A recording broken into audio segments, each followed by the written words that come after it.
निकला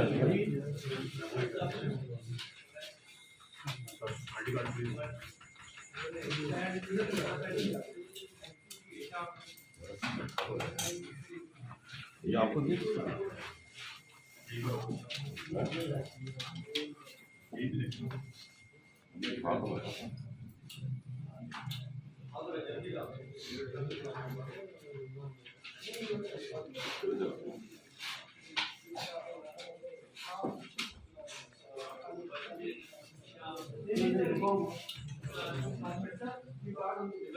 मेरा ID card किसके पास होता है?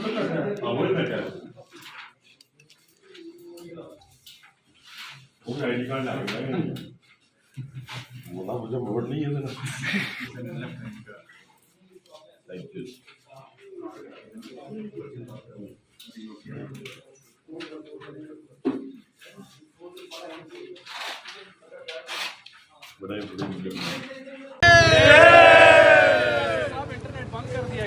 मुझे नहीं पता।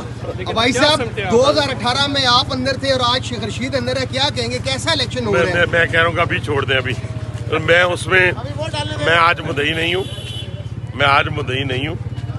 वो मेरे खिलाफ मुद्दई थे, ना मैं थाने में उनके खिलाफ मुद्दई हूँ ना अदालत में। मेरे कहने से मैंने तो 10 आपके मीडिया के जरिए डेली रोज YouTube पर गूगली न्यूज देखने के लिए youtube.com की सर्च बार में गूगली न्यूज टीवी टाइप करें। गूगली न्यूज के पेज पर सुर्ख रंग के सब्सक्रिप्शन वाले बटन पर क्लिक करना ना भूलिए। YouTube पेज पर अपलोड होने वाली वीडियोस से बाखबर रहने के लिए बेल आइकन पर क्लिक कीजिए। आपको हर नई वीडियो के बारे में नोटिफिकेशन मौसूल हो जाएगा।